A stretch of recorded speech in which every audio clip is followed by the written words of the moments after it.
Hello everyone, मैं नील हूँ और आप देख रहे हैं निक्स द ट्रिक्स यूट्यूब चैनल। अभी जो हम लोग पढ़ने वाले हैं वो इंडियन पॉलिटी की बहुत ही इंपॉर्टेंट चैप्टर जो कि पार्लियामेंट है। वैसे तो पूरी की पूरी इंडियन पॉलिटी ही हमारे लिए इंपॉर्टेंट है, लेकिन अभी जो हम लोग पढ़ने वाले हैं बच्चों, वो पढ़ने वाले हैं पार्लियामेंट को। और पार्लियामेंट चैप्टर बहुत ही इंपॉर्टेंट क्यों है? क्योंकि अगर आप कोई भी एग्जामिनेशन दे रहे हो तो पार्लियामेंट से रिलेटेड एक न एक टॉपिक मैंने देखा है बहुत सारी एग्जामिनेशन में। और आज जो चीज़ हम लोग पढ़ने वाले हैं ये बहुत इंपॉर्टेंट इसलिए है क्योंकि ये सबसे बड़ा चैप्टर है, और बड़ा चैप्टर होने के कारण इसमें बहुत सारे स्पेशल कंटेंट भी हैं जो आपको समझना पड़ेगा। गुड इवनिंग प्रतिभा। तो चलिए हम लोग कंटेंट को शुरू करते हैं। देखिए, हमारी जो किताब है एम लक्ष्मीकांत, उसका 6 संशोधित वर्जन भी आ गया है मार्केट में। तो जो बच्चे इस वाले बुक को खरीदना चाहते हैं तो नीचे वीडियो के डिस्क्रिप्शन में आपको लिंक मिल जाएगा, आप वहाँ से जाकर के इस बुक को भी परचेज कर सकते हैं। हम लोग पढ़ रहे हैं पार्लियामेंट ऑफ इंडिया। और पार्लियामेंट ऑफ इंडिया अगर आपको मैं शुरू करूँ उससे पहले मैं बता देता हूँ, पार्लियामेंट के 3 अभूतपूर्व अंग होते हैं। सबसे पहला अंग हमारा होता है प्रेसिडेंट साहब, उसके बाद एक राज्यसभा और दूसरा हमारा लोकसभा। हम लोग आज जो भी चीज़ पढ़ेंगे वो इसी कंटेंट से, इसी पे सारे के सारे कंटेंट बने हुए हैं। ये वीडियो हमारी 10वीं क्लास है Indian polity by M Laxmikanth से। सारी की सारी चीज़ हमारे YouTube channel Nix the Tricks पर भी स्ट्रीम किया जाता है। यहाँ सोशल कनेक्ट है, आप इनसे भी हमसे कनेक्ट हो सकते हैं।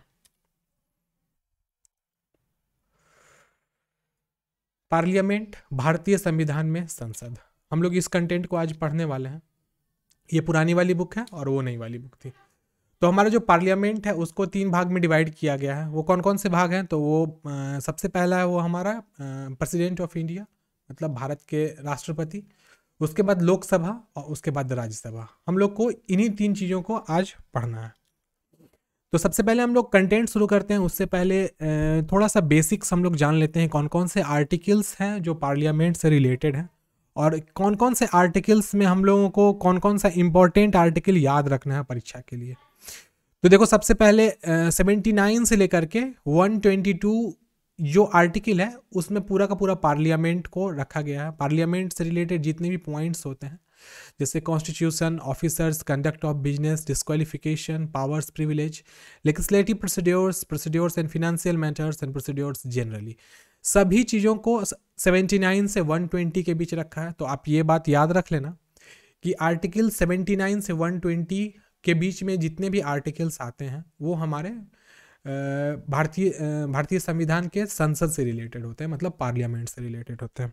इसके अलावा एक और आर्टिकल है हमारा, वो है आर्टिकल 123। ये थोड़ा सा उससे हट जाता है, लेकिन ये भी पार्लियामेंट का ही हिस्सा है, जिसमें हम लोग लेजिस्लेटिव पावर ऑफ प्रेसिडेंट देखते हैं। एक्चुअली ये इसीलिए है क्योंकि लोकसभा और राज्यसभा 79 से 122 के बीच में है, लेकिन हमारे जो प्रेसिडेंट ऑफ इंडिया है ये हमारे 123 के अंतर्गत हम लोग इनकी लेजिस्लेटिव पावर को समझते हैं, और उसके साथ साथ power of president of to promulgate ordinance during recess of Parliament. तो ये सब आर्टिकल का अंदर में तथ्य हैं, जो भी पॉइंट्स हैं यहाँ पे सारे मेंशन किए हुए हैं। इन सभी पॉइंट को हम लोग, ये जो क्लास कंटिन्यू होगी पार्लियामेंट की, उसमें हम लोग पढ़ेंगे। देखो, सबसे पहले यहाँ पर 2 चीज़, यहाँ पर 245, 543 ये लोकसभा और राज्यसभा के टोटल नंबर ऑफ मेंबर्स हैं। यहाँ पे हम देख सकते हैं हमारे हिंदुस्तान का संसद भवन आपको दिख रहा होगा। ये बहुत ही अच्छे से डिज़ाइन किया गया है। वैसे संसद भवन का एक नया बिल्डिंग भी तैयार किया जा रहा है, जो जल्द ही उसमें सारी की सारी जो भी हमारे संसद से रिलेटेड जितने भी कार्य होते हैं उसमें संपन्न किए जाएंगे, लेकिन अभी उसमें थोड़ा सा टाइम है, वो भी जल्दी ही शुरू होने वाला है। तो देखिए, सबसे पहले हम लोग यहाँ पे जो पॉइंट लिखे हैं इसको समझते हैं। यहाँ क्या लिखा हुआ है? Article 79 to 122 in part 5। ध्यान रखना सबसे पहले कि ये पार्ट 5 के अंतर्गत है, और आर्टिकल 79 से लेकर के 122 के बीच में है। Of the constitution deal with the organisation, composition, duration, officers, procedures, privilege, powers and so on of the parliament. मतलब कहने का अर्थ क्या है कि संविधान के भाग 5 में, ध्यान रखिएगा कहाँ पर, तो पार्लियामेंट से रिलेटेड जो भी आपको मिलेंगे अनुच्छेद, वो आपको कहाँ मिलेंगे? तो पार्ट 5 में मिलेंगे।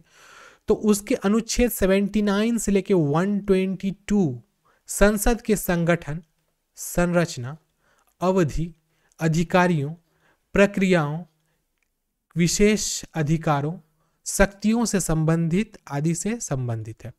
तो आप समझ सकते हो कि इसमें बहुत सारे 79 से 122 के बीच में जो भी इंपॉर्टेंट जो हमारे पॉइंट्स हैं उनको यहाँ पर मेंशन किया गया है, ये सब इसके अंतर्गत आते हैं।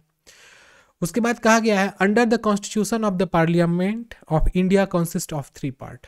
देखो यहाँ पे क्लियर मेंशन किया हुआ है इस चीज़ के लिए कि जो हमारे पार्लियामेंट होंगे, पार्लियामेंट ऑफ इंडिया, उसके अंतर्गत 3 विभिन्न पार्ट्स होंगे। 3 पार्ट्स होने के मतलब क्या, वो 3 पार्ट में डिवाइड हो गया है। वो डिवाइड किन किन चीज़ों में है, तो सबसे पहला है उसमें क्या, राष्ट्रपति। सबसे पहले कौन आएंगे, हमारे राष्ट्रपति, जो हमारे हिंदुस्तान के प्रथम व्यक्ति होंगे। हम लोग इनके बारे में ऑलरेडी पढ़ चुके हैं बच्चों। उसके बाद नेक्स्ट आएगा हमारा काउंसिल ऑफ स्टेट, जिसको हम लोग राज्यसभा भी कहेंगे और राज्य की परिषद भी कह सकते हैं, ये हमारा। The next is house of people. House of people का मतलब होता है लोकसभा, ध्यान रखिएगा। और याद एक बात आप और ध्यान में रखना कि हाउस ऑफ पीपल ज़्यादा इंपॉर्टेंट होता है when it is compared with Rajya Sabha. क्यों इंपॉर्टेंट होता है, क्योंकि पीपल के द्वारा ही सेलेक्टेड पीपल्स जो होते हैं वो लोकसभा में होते हैं। मतलब जो हिंदुस्तान के लोग होते हैं, सामान्य लोग होते हैं, वो सेलेक्टेड होते हैं किनके द्वारा, तो पीपल मतलब कि सामान्य लोगों के द्वारा सेलेक्ट किए जाते हैं और उन्हीं को भेजा जाता है कहाँ, लोकसभा में। उसके बाद कहा गया है इन 1954 में the Hindi names Rajya Sabha and Lok Sabha were adopted by the council of state of the house of people respectively. मतलब क्या, 1954 में जो हिंदी नाम 2 शब्द हैं, राज्यसभा और लोकसभा, इसको क्रमशः राज्य के परिषद, कौन कौन लिए थे इसको, राज्य के परिषद और लोकसभा द्वारा अपनाया गया था। आप इसको ध्यान में रखिएगा कि राज्यसभा और लोकसभा जो पॉइंट था, मतलब ये जो दोनों नाम है, राज्यसभा और लोकसभा, लोकसभा मतलब हो गया हाउस ऑफ पीपल, राज्यसभा का मतलब हो गया काउंसिल ऑफ स्टेट। तो ये दोनों जो शब्द को ऐड किया गया था वो कहाँ से लिया गया था, कब लिया गया था, तो वो 1954 ईस्वी में लिया था। नमस्ते साक्षी। शिवांगी आपका ज़्यादा नहीं छूटा है, थोड़ा सा ही छूटा है आपका। तो इसके बारे में आगे क्या कहा गया है कि the Rajya Sabha is the upper house. देखो अभी इस चीज़ को आप लोग क्लियरली समझ लो, मैं आपको बता देता हूँ, क्योंकि बहुत पूरा का पूरा कंटेंट हम लोग पढ़ जाते हैं, फिर भी हम लोगों को ये बात हमेशा दिमाग से उतर जाती है कि राज्यसभा जिसको हम लोग RS कहते हैं और लोकसभा जिसको हम लोग LS कहते हैं, यह दोनों एक दूसरे से भिन्न कैसे कैसे अलग है, कैसे इसको हम लोग डिफ्रेंशिएट करेंगे। तो सामान्य रूप से समझिएगा, राज्यसभा को हम लोग अपर हाउस कहते हैं, ध्यान रखिएगा, और लोकसभा को हम लोग क्या कहते हैं, तो हम लोग लोअर हाउस कहते हैं, ध्यान रखिएगा। अब आप एक चीज़ पूछोगे, मैं हमेशा बोलता हूँ कि लोकसभा बड़ा होता है, मैंने इस चीज़ को आपको कहा है ना, लोकसभा ज़्यादा इंपॉर्टेंट होता है, तो इसको लोअर हाउस क्यों कहा जाता है, तो देखो इसके पीछे कोई स्पेशल काउज नहीं है क्यों कहा जाता है। बहुत सारे कोई बच्चे हमसे क्वेश्चन ये भी पूछते हैं कि राज्यसभा तो राज्य तो छोटा होता है, तो राज्य छोटा होता है तो उसको तो लोअर हाउस कहना चाहिए, और लोकसभा तो एक्चुअली लोगों के द्वारा चुना जाता है, तो हिंदुस्तान के पूरी जनसंख्या लोकसभा में लोगों को चुनती है, तो उसको बड़ा बोलना चाहिए। तो एक बात मैं आपको बता दूं, ध्यान रखिएगा, लोकसभा लोअर हाउस क्यों होता है। देखो आप इस चीज़ को ध्यान में रखना कि अब देखो एक ये बिल्डिंग है, अब इस चीज़ को हम नॉर्मली एक सामान्य रूप से सामान्य शब्दों में समझेंगे। ध्यान आप इस बात को देखो, हम यहाँ पे कॉन्स्टिट्यूशनल बात नहीं बता रहे हैं, यहाँ हम एक अगर बाय द वे किसी को याद नहीं रहता है तो उनके लिए, तो लोअर कहने का मतलब हम इसको मान लेते हैं लोअर हाउस। लोअर हाउस मतलब लोकसभा लोअर हाउस को ही कहा जाता है। तो जो नीचे देखो आधार में जो चीज़ होनी चाहिए वो किस चीज़ को आधार में होना चाहिए, तो आधार में सबसे मजबूत चीज़ होगी, तब तो ऊपर का बिल्डिंग अच्छे से बन सकेगा ना। तो ध्यान रखिएगा इसमें कि जो लोकसभा होती है ना, वो बिल्डिंग ब्लॉक्स कहलाती है किसकी, इंडियन कॉन्स्टिट्यूशन की। बिल्डिंग ब्लॉक्स का मतलब कहने का अर्थ हुआ कि सबसे बेस में वही चीज़ है, उसी पे सारा का सारा दारोमदार टिका हुआ है पूरे का पूरा कॉन्स्टिट्यूशन का। तो लोकसभा में एक्चुअली क्यों है, तो इसके पीछे कारण है कि लोकसभा में जो भी मेंबर्स होते हैं वो सेलेक्टेड होते हैं किनके द्वारा, तो पीपल के द्वारा, मतलब लोग इनको सेलेक्ट करते हैं, इसीलिए वो इम्पोर्टेंट होता है और इसीलिए सबसे नीचे में होता है, क्योंकि यही ना पूरे की पूरी संविधान को साथ साथ में इंडियन कॉन्स्टिट्यूशन को और वी पीपल को प्रोटेक्ट कर सकेगा, इसीलिए इसको हम लोग नीचे में रखते हैं। और याद रखने के लिए आप ऐसे भी याद रख सकते हो, LS तो लोकसभा, तो लोअर हाउस, RS याद रखिएगा अपर हाउस, L से लोकसभा और L से लोअर हाउस, इसीलिए आपको आसान से एक टर्म भी याद रहेगा तो आप दूसरे को आसानी से याद रखोगे। अब उसके बाद आता है चैम्बर्स के बारे में बात आती है। तो जो राज्यसभा होता है, ध्यान रखना इस चीज़ को, मैं इसको मिटा देता हूँ तो आपको अच्छे से समझ में आएगा। देखो इसमें क्या कहा गया, जो राज्यसभा होगा उसको कौन सा चैम्बर कहा जाएगा और लोकसभा को कौन सा चैम्बर कहा जाएगा। चैम्बर कहने का अर्थ हुआ कि सदन, आप उसको कह सकते हो सदन, चैम्बर को हम लोग हिंदी में सदन कहते हैं। तो जो राज्यसभा होगा, यहाँ पे क्लियर लिखा हुआ है, राज्यसभा को हम लोग हाउस ऑफ एल्डर्स कहते हैं। तो राज्यसभा में कौन रहेंगे, एल्डर लोग, एल्डर मतलब बड़े लोग रहेंगे। और लोकसभा में कौन लोग रहेंगे, तो लोकसभा में रहेंगे फर्स्ट चैम्बर। और एक्चुअली ये इसमें भी एल्डर लोग ही रहते हैं, लेकिन ये पॉपुलर हाउस कहलाता है। इसको हम लोग दूसरे शब्द में ना पॉपुलर हाउस भी कहते हैं। पॉपुलर हाउस क्यों कहते हैं, कि मैक्सिमम चीज़ें ना यहीं पर घटित होती हैं। यहाँ पर कहा भी गया है इस चीज़ के बारे में। देखो यहाँ पे मेंशन क्या किया हुआ है कि राज्यसभा उच्च सदन, राज्यसभा को हम लोग उच्च सदन कहते हैं, और बुजुर्गों का भी सदन उसको कहा जाता है। और लोकसभा को हम लोग निचला सदन भी कहते हैं, और प्रथम सदन के रूप में भी इसको माना जाता है। और लोकप्रिय सदन, लोकप्रिय सदन मतलब सबसे ज़्यादा जितने भी नेता लोग होते हैं, मन पसंदीदा नेता यहीं पर होते हैं हमारे किसमें, तो लोकसभा में। इसीलिए इसको ना बहुत ज़्यादा लोकप्रिय कहा जाता है। तो आप इसको शायद यहाँ तक समझ गए होंगे। देखो उसके बाद नेक्स्ट हमारा आता है, तो लोकसभा और राज्यसभा के बीच में डिफरेंसेस क्या होते हैं, हम लोग इसको अभी समझते हैं। तो यहाँ पे लिखा हुआ है कि the president of India is not a member of either house of parliament. देखो बार बार परीक्षा में ये क्वेश्चंस आता है, मैंने इस चीज़ को फेस किया है, मैं आपको बता दूँ, इसलिए मैं इसको पूरा अंडरलाइन कर देता हूँ और एक बार समझा देता हूँ अच्छे से कि ये क्या कहते हैं कि जो प्रेसिडेंट होते हैं ना, जो भी प्रेसिडेंट होते हैं वो किसी भी सदन के, किसी भी सदन करने का मतलब क्या हुआ कि ना लोकसभा और ना राज्यसभा, दोनों में से किसी के भी वो मेंबर नहीं होते हैं। ये हमारा हुआ लोकसभा, और एक मिनट, हाँ ये लोकसभा हो गया और ये हो गया राज्यसभा। तो जो प्रेसिडेंट होंगे, मतलब जो राष्ट्रपति होंगे, वो किसी भी सदन का सदस्य नहीं होता है। Parliament and doesn't seat in the parliament to attend its meeting, it is the integral part of parliament. और संसद की बैठकों में भाग लेने के लिए नहीं बैठता है, लेकिन वह संसद का एक अभिन्न अंग होता है।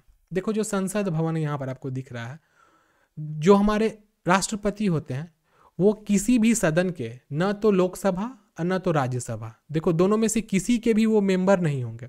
लोकसभा राज्यसभा किसी के वो मेंबर नहीं होते हैं, ध्यान में रखना है इस चीज़ को।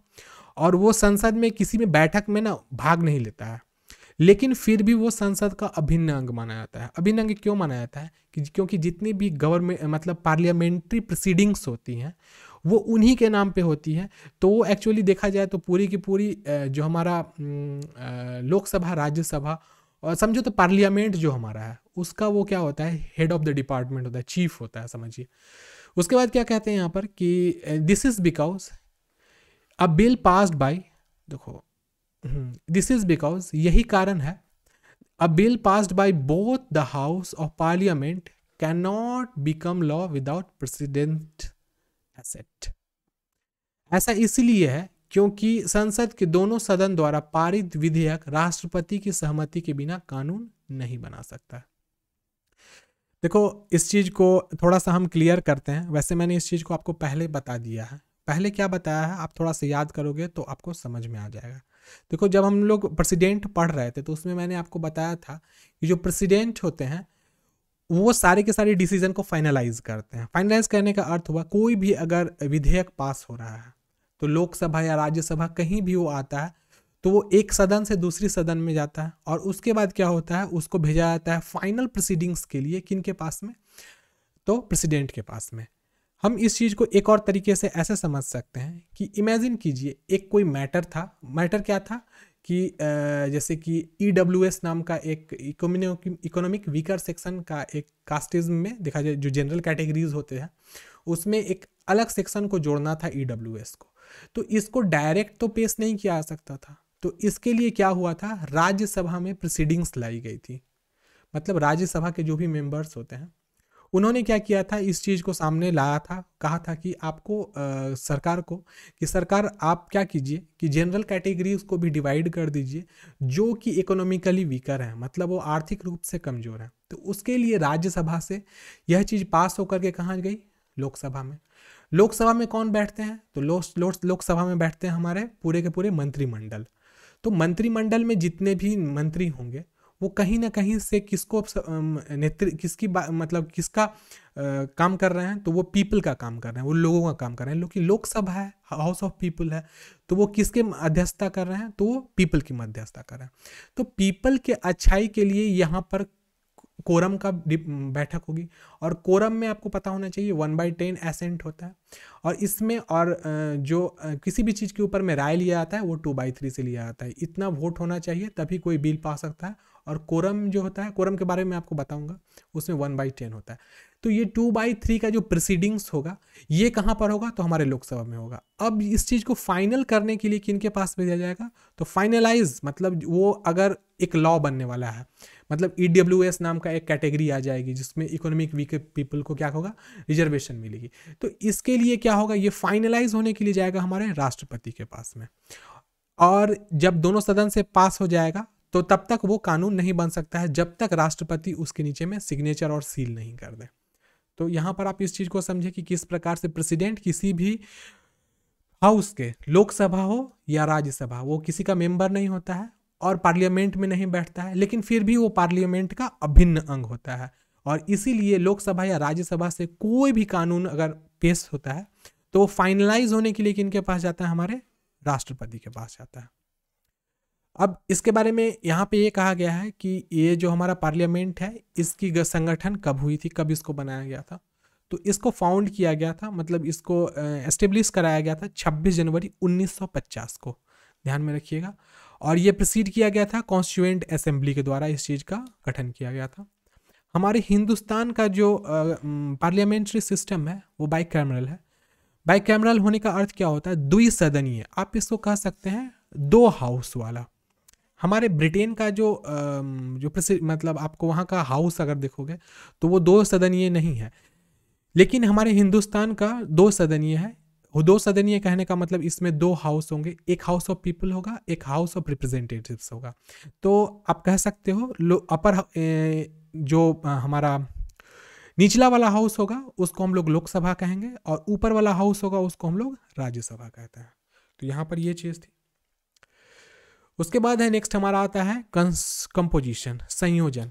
क्या क्या चीज़ हमारे लोकसभा और राज्यसभा में है, हम आपको इस चीज़ को यहाँ पे बताने वाले हैं। तो लोकसभा और राज्यसभा में देखा जाए तो गवर्नमेंट 335 के सीट्स को लेकर के है, ऑपोजिशन 208, और वैकेंट हमारी कितनी सीट्स हैं, अभी 1 सीट है। आप यहाँ पे देख सकते हो, ये हमारा एक मैप है, एक छोटा सा डायग्राम है, इससे आप समझ सकते हो नंबर ऑफ सीट्स कितनी है। तो 543 हमारे लोकसभा में है और राज्यसभा में 245 राइट नाउ है। तो राज्यसभा में हमारी कितने हैं नंबर ऑफ गवर्नमेंट की सीट्स, तो 119, ऑपोजिशन में कितने हैं 118, एंड वैकेंट कितनी है 8। ये जो सीट्स हैं वो समय समय पर बदलते रहते हैं, ध्यान रखिएगा, कभी इसमें एक हट जाएगा एक जुड़ जाएगा।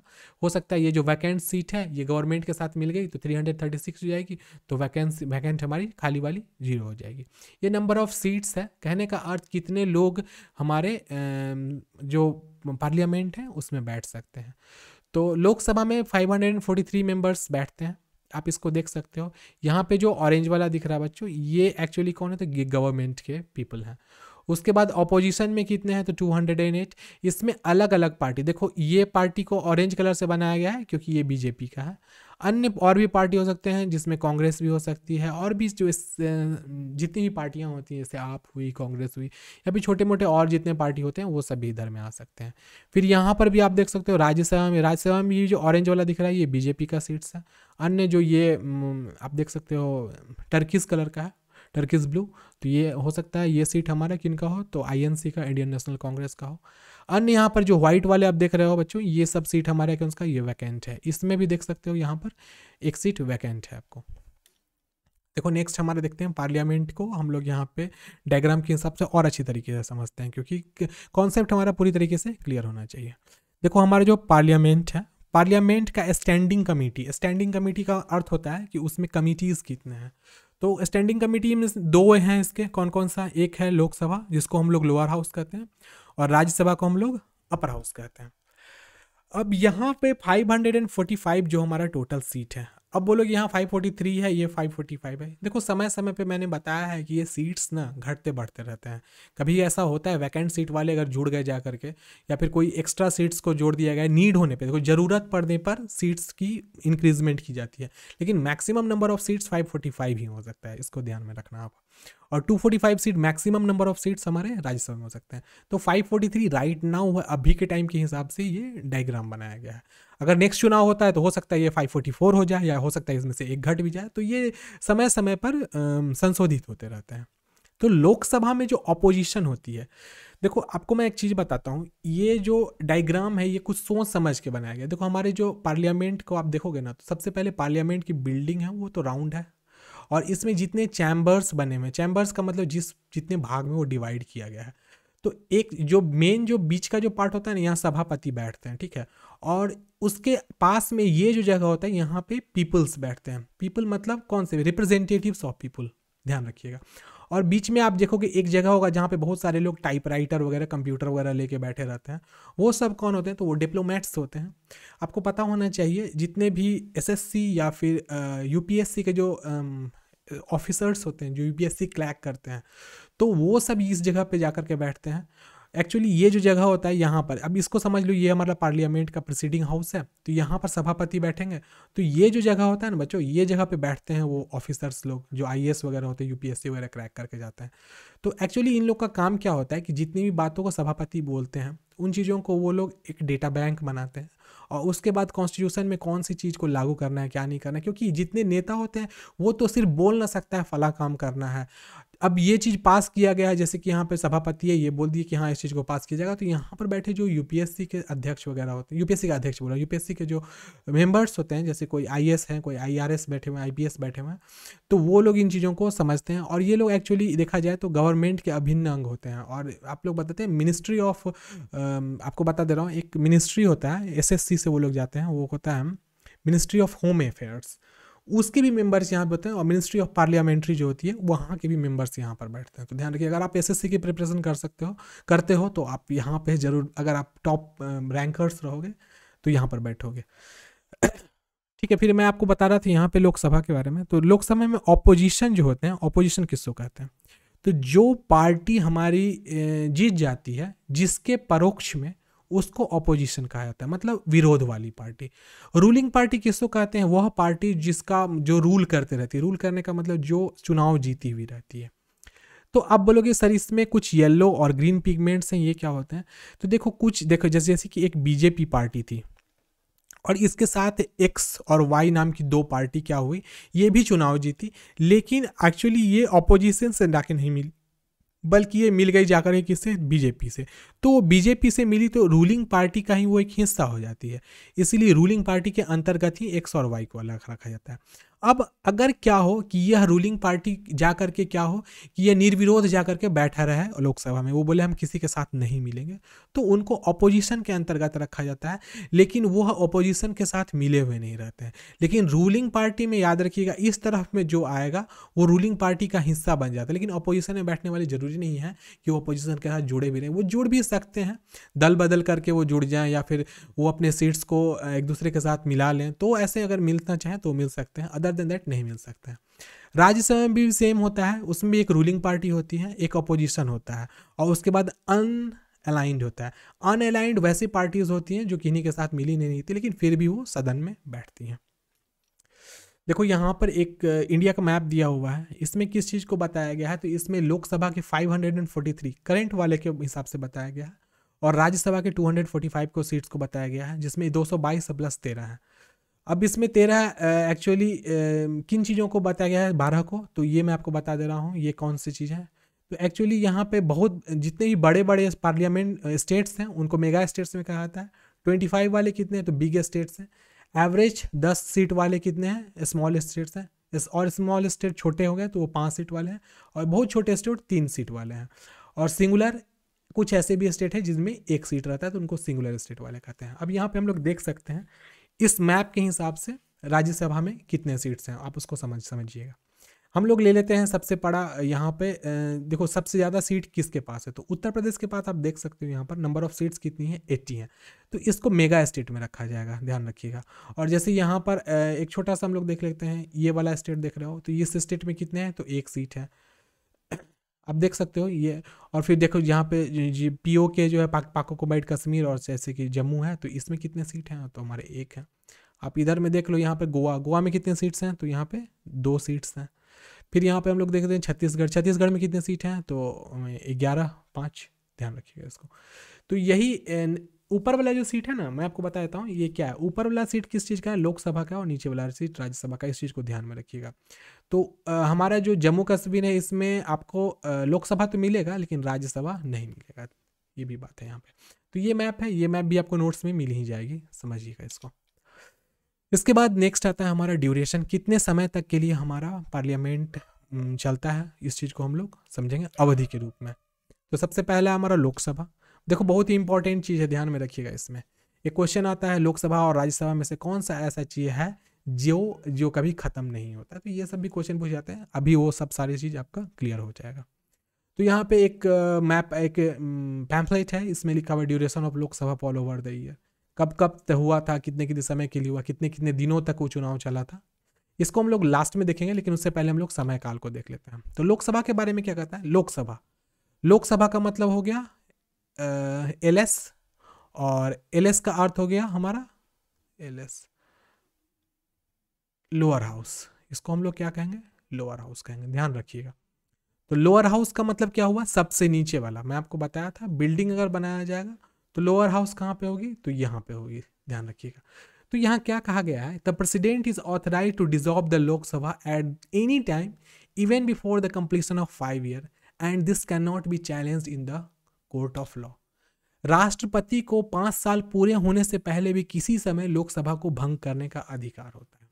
तो लोकसभा जो ऐसी चीज, देखो नीचे लोकसभा मतलब पीपल का हाउस ऐसा होता है जो वेनरेबल होता है, इसको जब भी चाहे तो हमारे जो प्रेसिडेंट होते हैं इसको भंग कर सकते हैं, खत्म कर सकते हैं। लेकिन राज्यसभा जिसको हम लोग RS कहते हैं, और राज्यसभा ये हो गया हमारा क्या, अपर हाउस, ध्यान रखिएगा, इसको हम लोग कहेंगे अपर हाउस। अपर हाउस के साथ कंडीशन क्या होता है, 1/3 of its member retire every second year. ये मोस्ट इंपॉर्टेंट VVI पॉइंट है बच्चों, इसको ध्यान से समझना आप। देखो जहाँ पे बहुत इंपॉर्टेंट रहेगा परीक्षा के लिए ना, मैं आपको वहाँ पे मेंशन कर दूंगा, प्लीज आप इस चीज़ को ध्यान से देखना और इसको समझने की कोशिश करना। देखो लोकसभा ऐसा होता है जिसमें क्या होती है कि हर 5 साल पे क्या होता है, देखो मिनिमम उसका टर्नओवर जो होता है वो जब चाहे हमारे प्रेसिडेंट उसको भंग कर सकते हैं, लेकिन जो मैक्सिमम टेन्योर होगा उसका कितने समय तक चल सकता है, तो वो 5 साल तक चल सकता है। 5 साल के बाद फिर से चुनाव कराना लोकसभा में इंपॉर्टेंट रहता है। लेकिन राज्यसभा थोड़ा सा अलग होता है। राज्यसभा में अलग क्या होता है कि 1/3 ऑफ इस member retire every second year. मतलब क्या, पहला ईयर में अगर 100 मेंबर्स हैं तो ठीक है, दूसरा जैसे ही होगा तो 1/3, 1/3, मतलब इसको 1/3 मतलब 33 मेंबर को रिटायर होना पड़ेगा, एकदम इंपॉर्टेंट है। और उसके बाद क्या है, their seats are fill up by fresh election and presidential nominations of beginning of the 3rd year.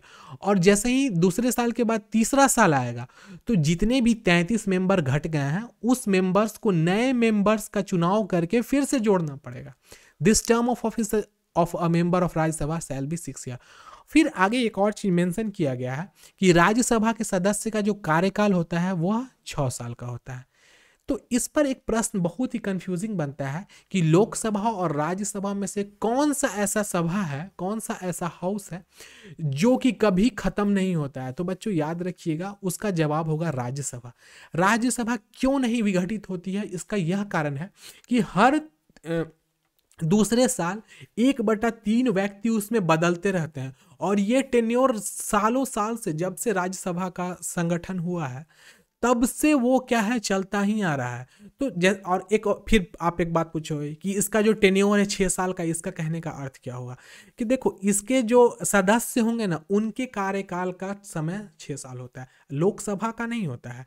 Rajya Sabha के जितने मेंबर्स होते हैं उनका कार्यकाल 6 साल का होता है। अब एक और कंडीशन है, राज्यसभा के अगर उम्र पूरा हो जाए या फिर 6 साल हो, जो भी पहले हो जाता है उसके हिसाब से उनको हटा दिया जाता है, ये भी बात ध्यान में रखना है। तो एक प्रश्न ये बिहार एसआई में पूछा गया था कि लोकसभा और राज्यसभा में से कौन सा ऐसा है जो कि का मतलब जिस जिस जिस जो कि भंग नहीं होता है। तो इसका जवाब होगा राज्यसभा। राज्यसभा कभी भंग नहीं होती है। हाँ, इसके मेंबर्स 6 साल पे रिटायर हो जाते हैं, लेकिन लोकसभा का चुनाव हर 5 साल में कराना अनिवार्य होता है।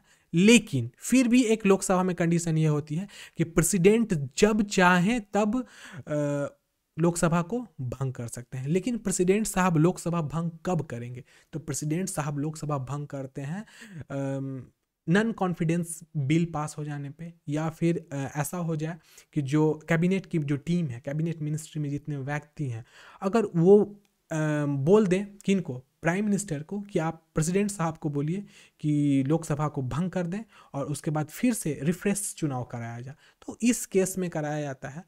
अदर देन दैट कोई अलग प्रोविज़न नहीं है।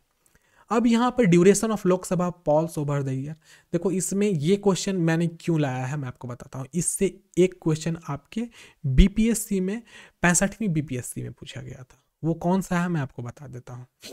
देखो एक मिनट मैं इसको क्लियर कर लेता हूँ। देखो सबसे पहले ये जो ड्यूरेशन है, कितने कितने दिन का इलेक्शन हुआ था इसमें, तो एक क्वेश्चन आया था ये हमारा कि सबसे कम दिन का जो इलेक्शन हुआ था, मतलब लोकसभा का जो चुनाव हुआ था, वो सबसे कम दिनों का किस साल में हुआ था।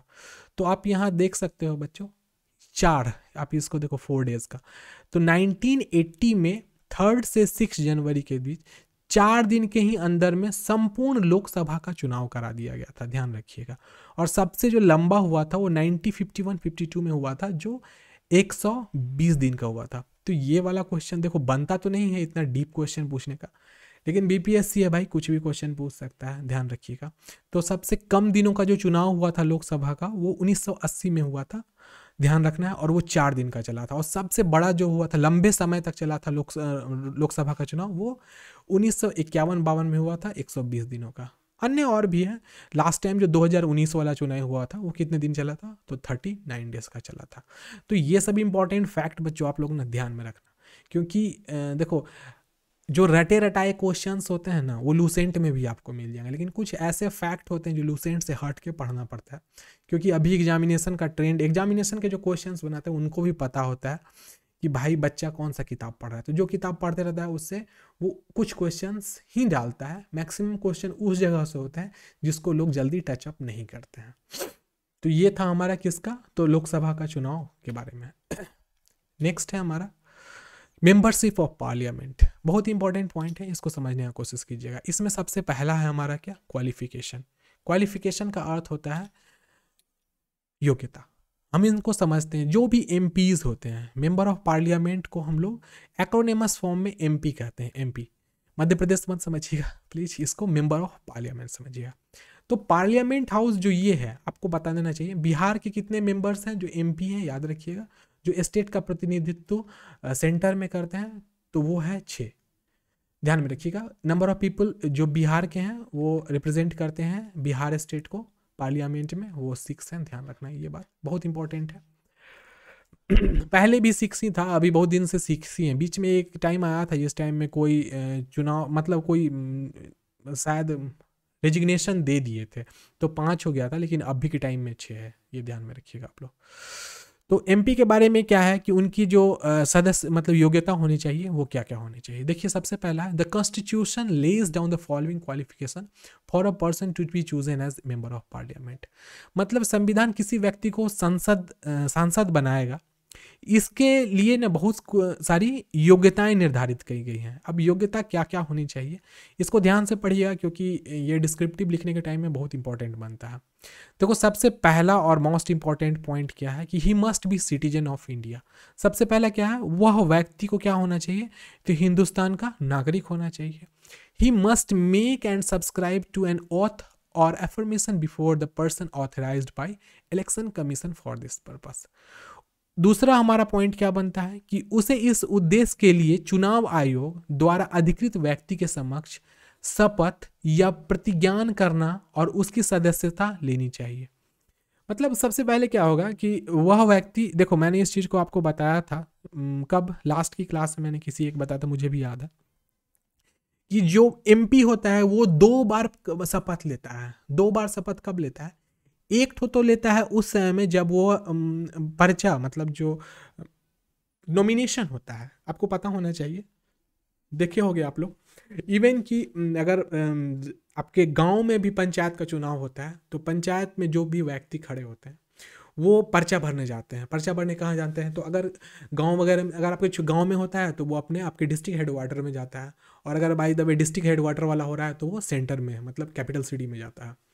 तो यहाँ पर क्या होता है कि जो हमारे डिपार्टमेंट होता है जो वोट लग कर आता है, जैसे चुनाव आयोग, तो चुनाव आयोग एक व्यक्ति को निर्धारित करता है जिसके सामने में जाके शपथ लेता है, और वो शपथ वो रिटन शपथ लेता है। एक्चुअली वो लिख करके देता है कि मैं पूरे होशोवास में कहता हूँ कि मैं जो भी करने जा रहा हूँ अच्छा करूँगा, या फिर अगर मेरे ऊपर कुछ गलत मेरे ऊपर लांछना लगाए हुए हैं तो उन सब चीज़ों को मैं खारिज करता हूँ।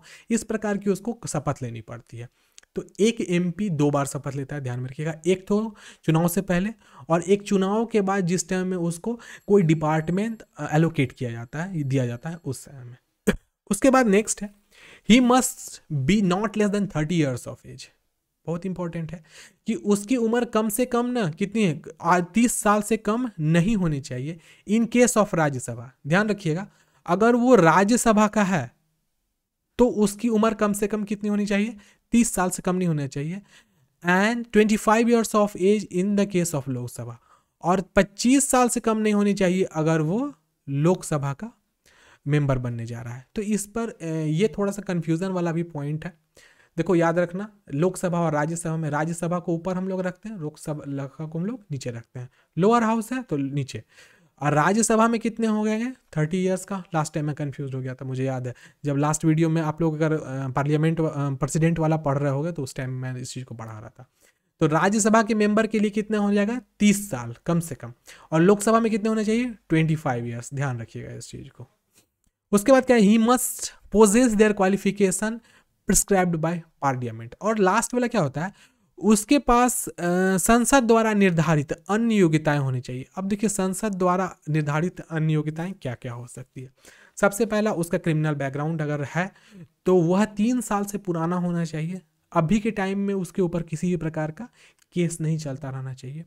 दूसरा, उसके ऊपर देशद्रोह का कोई भी आरोप नहीं लगा होना चाहिए।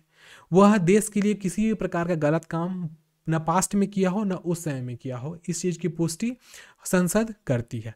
और थर्ड और सबसे मोस्ट कि वो मानसिक रूप से विकृत नहीं होना चाहिए, मतलब वो एक सनकी नहीं होना चाहिए।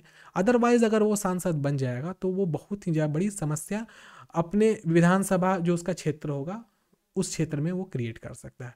तो इन सब चीज़ों को पार्लियामेंट उनकी योग्यताएं के रूप में पेश करता है और उसको किसी भी हालत में उसको फुलफिल करना पड़ता है। नेक्स्ट है हमारा डिस्क्वालिफिकेशन। डिस्क्वालीफाई करना मतलब उनको कब हटा दिया जाता है, क्या वो करे, कौन सा ऐसा उसे कर्म हो जाए जिसके कारण उसको डिस्क्वालीफाई कर दिया जाता है। तो उनकी अयोग्यता के बारे में यहाँ पे क्या लिखा गया? If he holds any office of profit under the union or state government except that is a minister or any other office exempted by Parliament. देखो सबसे पहला कि वो संघ या राज्य सरकार के अधीन लाभ के पद पर नहीं होना चाहिए। देखो लाभ के पद पे मैंने आपको बताया है, अगर उसको गवर्नमेंट कंपनसेशन दे रही है या फिर वो कोई आईएएस हो या आईपीएस हो या फिर सरकार में कहीं भी सरकार के अंदर वो काम कर रहा हो, तो उस केस में उसको डिस्क्वालीफाई कर दिया जाता है। मतलब आप अगर सरकार से पैसा ले रहे हो तो आप देश हित के लिए कुछ नहीं कर पाओगे। हाँ, अगर आप देश हित के लिए काम करते हो और उसके बाद सरकार आपको रिम्यूनरेशन देती है तो दैट इज सेकेंडरी मैटर, वो मैटर सेकेंडरी हो जाता है। उसके बाद है क्या नेक्स्ट हमारा कि if he is unsound minded and stand so declared by court, मतलब अगर वह विकृत दिमाग का है। ध्यान में रखिएगा, अगर कोई व्यक्ति विकृत दिमाग का है या सनकी उनकी है तो और इस चीज को अदालत घोषित कर दिया है। अब एक चीज बता, कोई आदमी बोल देगा कि फलानवा नेता अगर पागल है तो उससे नहीं होगा। हमारा जो कोर्ट है, सुप्रीम कोर्ट या हाई कोर्ट, कोई भी कोर्ट हो, अगर वह उस व्यक्ति को सनकी घोषित कर दिया है, वो पागल है, तभी वो पागल होगा। अदर देन दैट वो नहीं हो सकता है। तभी वो विकृत दिमाग का हो सकता है, अदर देन दैट नहीं हो सकता है। उसके बाद है if he is an undischarged insolvent. देखो ये बहुत इंपॉर्टेंट है, इस पॉइंट को समझना किस चीज में। देखो कुछ ऐसे व्यक्ति होते हैं जो दिवालिया हो जाते हैं। दिवालिया किसको कहते हैं मैं बताता हूँ। जैसे कि अगर कोई ऐसा व्यक्ति जो सरकार से करोड़ों रुपया ले लेता है और वह उससे कोई बिजनेस शुरू करता है और उस पैसे का वो क्या करता है, वो लॉस में चला जाता है, तो उस केस में क्या होगा, सरकार बोले कि भाई अब तुमको पैसा देना पड़ेगा, लेकिन अब उसके पास पैसा नहीं है, तो उस केस में जो मॉनेटरी डिपार्टमेंट ऑफ इंडिया है वह उस व्यक्ति को दिवालिया घोषित कर देगा। दिवालिया कहने का अर्थ उसके पास 1 रुपया नहीं है, अब वो बिना पैसा का इंसान हो गया है। तो अगर किसी व्यक्ति के ऊपर इस प्रकार का लांछना लगा हुआ है कि वह व्यक्ति पास्ट में या प्रेजेंट के टाइम में दिवालिया है, तो भी वह डिस्क्वालीफाई कर दिया जाएगा, तब भी वो एमपी बनने के लायक नहीं है। नेक्स्ट है हमारा, if he is not a citizen of India or has voluntarily acquired the citizenship of a foreign state or is under any acknowledgement of allegiances in foreign state। ये भी एक इंपॉर्टेंट पॉइंट बनता है, और ये important point क्या है बच्चों, मैं बताता हूँ कि अगर वह भारत का नागरिक नहीं है, सबसे पहली बात, एमपी बनने के लिए एक व्यक्ति को भारत का नागरिक होना पड़ेगा। अगर आप हिंदुस्तान के नागरिक नहीं हैं या फिर आपने स्वेच्छा से किसी दूसरी कंट्री की नागरिकता ले ली है, मतलब डुअल नागरिकता जिसको एनआरआई कहते हैं, अगर आप एनआरआई हो तब भी आप एमपी नहीं बन सकते हो। या फिर एक तीसरा और सबसे इंपॉर्टेंट क्या होता है कि किसी विदेशी राज्य के प्रति निष्ठा की स्वीकृति के अधीन है। मतलब क्या कि आप वहां पर, अब जैसे ये निष्ठा की स्वीकृति के अधीन आपको किन के ऊपर बताएंगे, किंगफिशर एयरलाइंस के जो मालिक थे आपको विजय माल्या, आप इनको जानते होंगे अच्छे तरीके से। तो एक्चुअली अगर वो बोलेगा कि मुझे एमपी बनना है, तो उसके लिए बोल दिया जाएगा कि आप विदेशी राज्य के प्रति निष्ठा से स्वीकृति के अधीन है। मतलब विदेशी राज्य वाला आपको अपना लिया है, आप खुद ज़्यादा पैसे वाले थे, आपने उसके कंट्री में बहुत ज़्यादा इन्वेस्टमेंट किया है, और आप हिंदुस्तान छोड़ के भाग भी गए हो ऊपर से, और वो कंट्री वाले देखो अब भाग के चला गया, वो इंग्लैंड ब्रिटेन चला गया, कौन, तो हमारे किंगफिशर एयरलाइंस के मालिक विजय माल्या। अब वहां चले गए तो वहां यहाँ की सरकार बोल सकती है कि भाई मेरे देश का बहुत सारा पैसा लेके वो भाग गया, लेकिन वो हिंदुस्तान का पैसा लेके कहाँ चला गया है, उस कंट्री में, मतलब उस कंट्री को वो मजबूत बना दिया, 1 रुपया से ही मजबूत बनाया तो मजबूत बनाया। अब मजबूत बनाया तो अब भुगतिए, अब भुगतिए क्या, तो वो देश बोलेगा कि भाई हम इसको कैसे छोड़ेंगे, तो इससे कंट्री का लॉस हुआ, मतलब इंडिया का लॉस हो गया। अब इंडिया बोलेगी आपका सारा हवाई जहाज हम बेच देंगे। भाई मैं आपको एक चीज़ बता देता हूँ, जितने भी हवाई जहाज कोई कंपनी के होते हैं ना, वो उसके लिखाए हुए नहीं होते हैं, याद रखिएगा, वो एविएशन कंपनी का होता है। जैसे कि अब एक कंपनी मैं आपको बताता हूँ, हवाई जहाज, अगर आपने हवाई जहाज देखा होगा तो उसमें एक ब्रांड है बोइंग, आप इसका नाम जानते होंगे। अगर एयर इंडिया बोइंग के साथ 10 जहाज को खरीदती है तो वह जहाज उसका प्रॉपर्टी नहीं हो जाता है, वह जहाज बोइंग का ही रहता है, ध्यान रखिएगा। बस वो जहाज को यूज़ करने के लिए उसको दी है, लास्ट में जिस टाइम में वापस करना होता है तो बोइंग कंपनी कुछ पैसे कम करके फिर से वो जहाज ले लेती है। लेकिन ऐसा नहीं होता है कि वो जहाज बेच दी तो अब उसका प्रॉपर्टी होगा। अब जैसे कि हमारे ही घर में आप लोग देखिए होगा, आपके घर में डीटीएच बॉक्स होता है, तो डीटीएच बॉक्स आपको लगता है कि आपने डीटीएच बॉक्स खरीद लिया तो वो आपका प्रॉपर्टी हो गया, नहीं, वो प्रॉपर्टी एयरटेल की, अगर एयरटेल का डीटीएच है तो वो एयरटेल की प्रॉपर्टी है। एयरटेल जब चाहे बोलेगा मेरे को मेरा डीटीएच वापस दो, हम दूसरा आपको देंगे, आपने उसके यूज करने का आप उसको पैसा देते हैं। आप खुद सोचिए, उतना बड़ा सा डिवाइस का वो 1000 रुपया ले रहा है, ऐसा कैसे हो सकता है। तो ये सब प्रॉपर्टी, आप प्रोप्राइटरशिप, आपको मैं एक चैप्टर है इकोनॉमिक्स का, वो बहुत अच्छा सा पॉइंट है, मैं अभी उसको पढ़ रहा हूँ, तो उसमें हमको चीज़ें का समझ में आ रहा है कि प्रोप्राइटरशिप क्या होता है। तो वही प्रोप्राइटरशिप होता है, तो वह व्यक्ति जो दूसरे कंट्री में जाके वहाँ का निष्ठा ले लिया, वहाँ के कंट्री वाले उसको बोल रहे हैं कि हाँ तुम हमारे देश बहुत ज़्यादा इन्वेस्टमेंट किए हो और आप हमारे देश के मेंबर हो गए हो, वहाँ आप वहाँ के नागरिक हो गए हो, तो उस केस में वो एमपी नहीं बन सकता है। उसके बाद नेक्स्ट और लास्ट वाला पॉइंट है, if he is so disqualified under any law made by parliament, और यदि वो संसद द्वारा बनाए गए किसी कानून के तहत इस प्रकार अयोग्य है। अब ये वाला पॉइंट आप कैसे समझिएगा, मैं आपको बताता हूँ। अगर संसद ने इस चीज़ को कानून बनाया है कि एक व्यक्ति जो अपने जिंदगी में 5 बार से ज़्यादा जेल गया हुआ है उसको एमपी का पोस्ट नहीं मिलेगा, तो इस केस में अगर कोई व्यक्ति एक्स नाम का बंदा है, वो 5 बार जेल जा चुका है, तो भी उसको एमपी नहीं बनाया जाएगा, क्योंकि वो 5 बार जेल जा चुका है, अब उसने बार बार क्राइम किया है। वैसे मैं एक बात आपको बता देता हूँ, बहुत सारे जो नेता होते हैं मैंने देखा है, वो सब कहीं ना कहीं से जेल गए रहते हैं, उसके बाद भी वो नेता बन जाते हैं, जेल में ही हैं और चुनाव जीत जाते हैं। तो एक्चुअली वहाँ पे जो हम आपको बताए थे, हमारे इंडियन जो सिस्टम है जस्टिस का, उसमें आप देखोगे जो महिला हैं वो अपने हाथ में तराजू ली हुई है और उनके आंख में पट्टी बंधा हुआ है।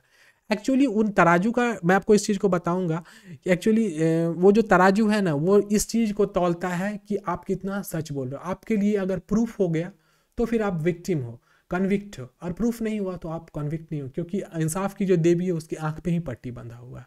मैं इस चीज़ को और अच्छे से आपको समझाऊंगा भविष्य में। वैसे मैं अभी कंटेंट को दूसरे तरफ नहीं ले जाना चाहता हूँ, मैं आपको एक चीज़ समझा रहा हूँ। तो यहाँ पे वैसे व्यक्ति के ऊपर जो कोर्ट होता है, कोर्ट के वो लोग वकील रख लेते हैं और वकील उनके दलील में यह बात कोर्ट में प्रूफ कर देता है कि इस व्यक्ति को फंसाया गया है, इसीलिए यह व्यक्ति जेल में है, इन्होंने कोई क्राइम नहीं किया है।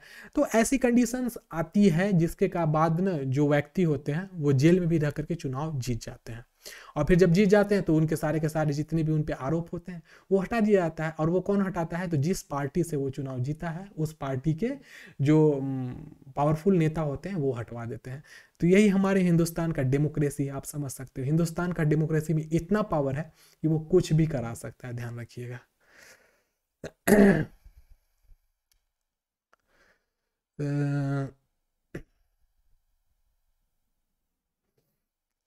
ठीक है, मैं इधर कमेंट पढ़ा हूँ अभी एक बच्ची का, मैं आपको लास्ट में रिप्लाई इसका दे दूंगा, ठीक है? आप टेंशन मत लो, उस चीज़ का सॉल्यूशन हमारे पास है, ठीक है? आप किसी चीज़ से अगर छोड़ के भाग जाओगे तो आप ऐसा नहीं है कि आप उससे झेलना सीख लोगे। मैं आपको इतना स्ट्रांग बना दूंगा, छोटी टेंशन मत लेना, कि अगर आप किसी चीज़ से आपको प्रॉब्लम हो रही है तो आप उसको फेस करना सीख जाइएगा। प्रॉब्लम को फेस करना चाहिए बच्चों, प्रॉब्लम से भागना नहीं चाहिए। मैं आपको सिखा दूंगा क्या करना है, बी फ्री। प्रॉब्लम हो तो मेरे से कहो ना यार। चलो नेक्स्ट हम लोग देखते हैं। नेक्स्ट हमारा क्या है? वैकेटिंग ऑफ सीट। वैकेटिंग ऑफ सीट क्या होता है? जैसे कि सीटों का खाली होना, किस केस में सीट खाली हो जाती है उस चीज़ को हम लोग समझते हैं। In the following case a member of parliament Venkat seat, मतलब कौन सी ऐसी परिस्थिति आ जाएगी जिसमें एक एमपी को सीट खा छोड़ना पड़ता है। तो सबसे पहला कि double membership. A person cannot be a member of both house of parliament at the same time.